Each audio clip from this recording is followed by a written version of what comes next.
friends, welcome back to my channel, Life Literacy Right.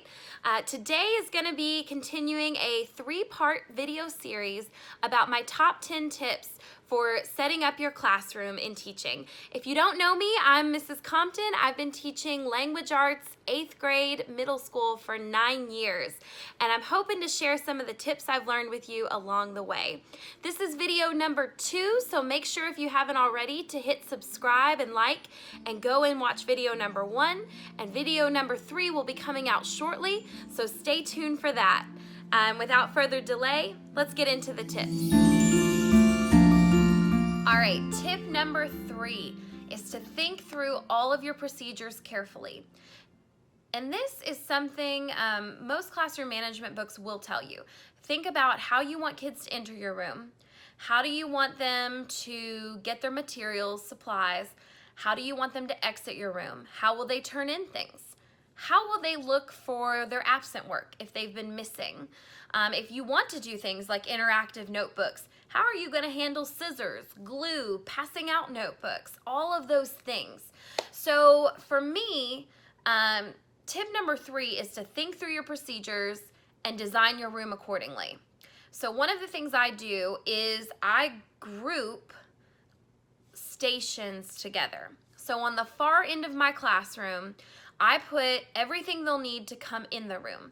They're gonna have all their handouts in these bins, you know, cheap stuff I've accumulated over time, but they've lasted for years, and they know they have to pick all of those up. We teach that procedure at the beginning of the year before they sit down. They have their read first books, which is novels we read every day. So I will explain that later. That's a material type thing, instruction thing, but they have to have that. The pencil sharpeners over there. It's all grouped together. And I have a board that tells kids what materials they need daily. So if it's a notebook day and they know they need to get glue, scissors, all of it, it's on the board and it will be in that same spot that they know to look for the materials. So it helps to put things in one spot, keep it in one place, and don't change it. For me, that also goes for turning in papers. I have a it's kind of like a rolling cart thing. It has a bunch of drawers. They're multicolored. You'll see it in my classroom setup video, and I'll show you, explain it then. It goes by the door of my room, and it's where kids turn in everything throughout the year. So they have a drawer for absent, late work. They have a drawer for just regular classwork. And it takes a lot of training at the beginning of the year. They'll come to me and they'll want to shove a paper in my hands. And I'm so tempted at times to just take it and say, I'll put it away, I'll file it. But I have to stop myself and be consistent and say, no, it goes in the absent bin, or it goes, you're turning in your paper, where does it go? And kids get used to it, and it helps so much if you're consistent with a procedure and you have a spot designated in your room for things like that. So when designing your classroom, think through the procedures, think what you're gonna need to follow through with that procedure, and you wanna acquire those materials. And you may not have a lot of money to purchase equipment yet, but you can do things for cheap. I've seen stuff on Pinterest where people use metal bins from the grocery store, like that you would cook a meal in, as their turn-in bin for kids' handouts.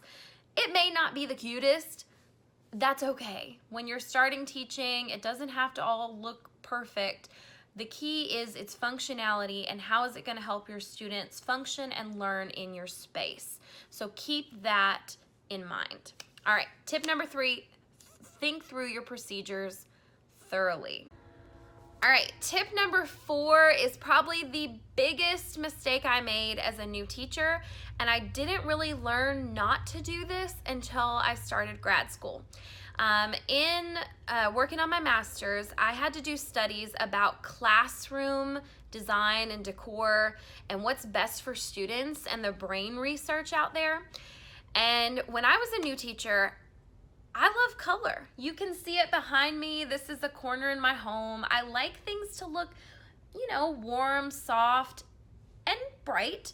You can still have that in your classroom in little touches here and there, but what the studies I read found is that the best learning environment for kids is not one, and I might offend some elementary teachers here or teachers that love all this color. You see these classrooms on Pinterest with like 15 different colors on the walls and all these designs. But what's best for kids is actually a very neutral environment. And here is why. So many colors. If you think about maybe your building, maybe you've seen rooms like this where the teacher just has a different color on every bulletin board and different patterns.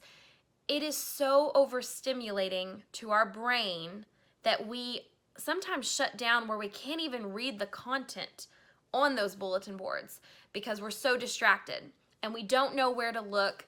And think about a kid with in special education who struggles with sensory overload, and they walk in a room like that, they're gonna shut down. So what the studies found is pick one color. It's best if it's neutral. They suggested black, and put that on your bulletin boards. It could also be, nowadays, there are some awesome bulletin board backgrounds that are very neutral. I'll show you one. This is one I found at Hobby Lobby. It's this natural like white wood shiplap color. It's really pretty.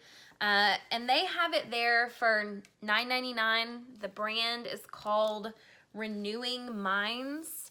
Right there. So, and this is awesome. I like going to Hobby Lobby because you can get their 40% off coupon anytime online. You just pull it up on your phone, just search Hobby Lobby coupon, and you can get 40% off, so $9.99. It's cheap. Fadeless. I've had this kind of bulletin board paper in my room for about 3 or 4 years now and still haven't needed to replace it. And that's neutral. And the idea is put that on your boards and kids will see the content versus your decor.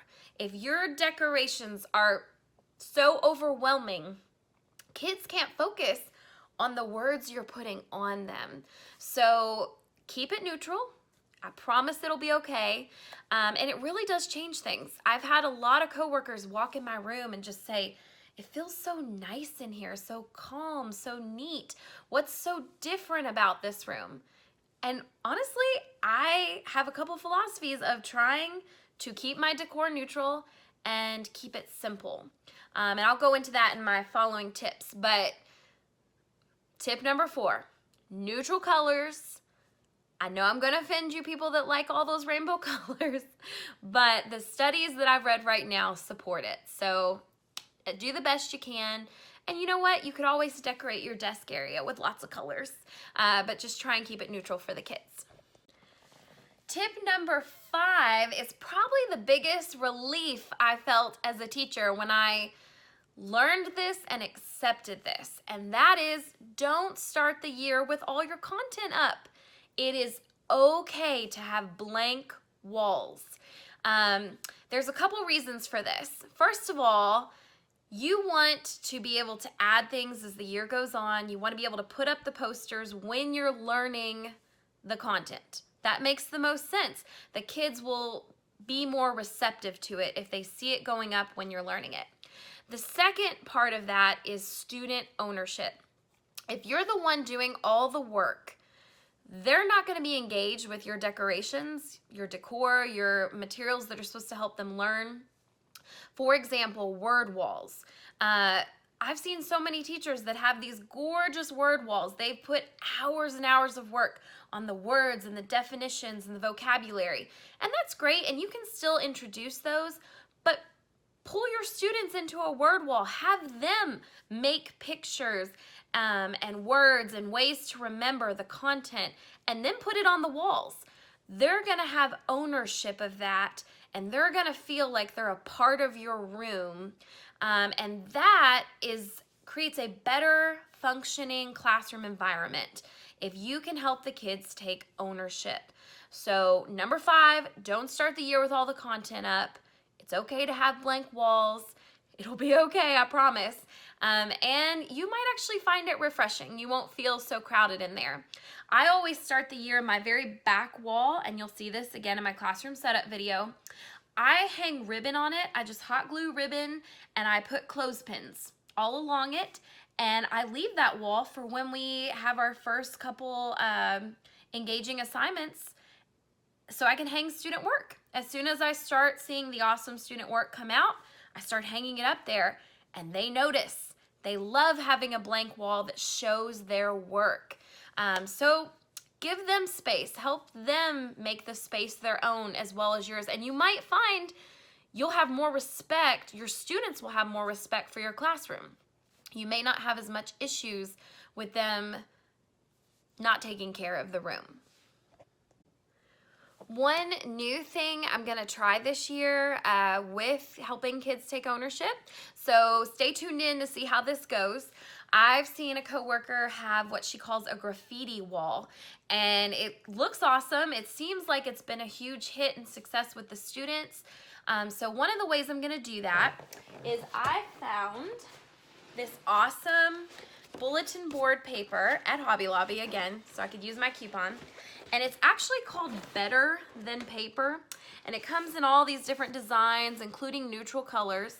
And the one I got was, you know, a wood color, and it's really shiny, almost like a vinyl.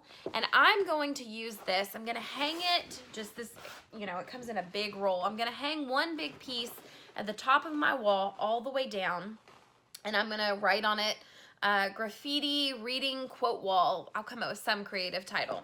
And the idea is that as we read this year, I want to get kids more and more engaged in their reading and more excited about sharing the interesting things they read.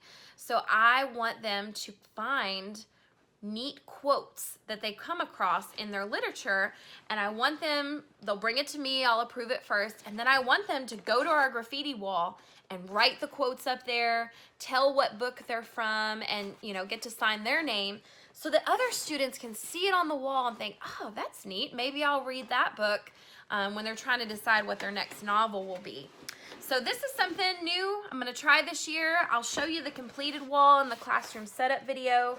I also plan to do a really neat border around this where I'm going to print quotes on pieces of paper, making them kind of look old-fashioned, and put that as my border. So you'll see that to come, and hopefully that will promote reading and literacy, which is my goal in my classroom this year. I will be posting weekly new content about classroom design, classroom management, and even balancing life outside of work with the demands of teaching. So if you want to know more about that content, please make sure to hit the like and subscribe button below so you don't miss out on upcoming videos and we can learn from each other. I look forward to hearing from you in the comments.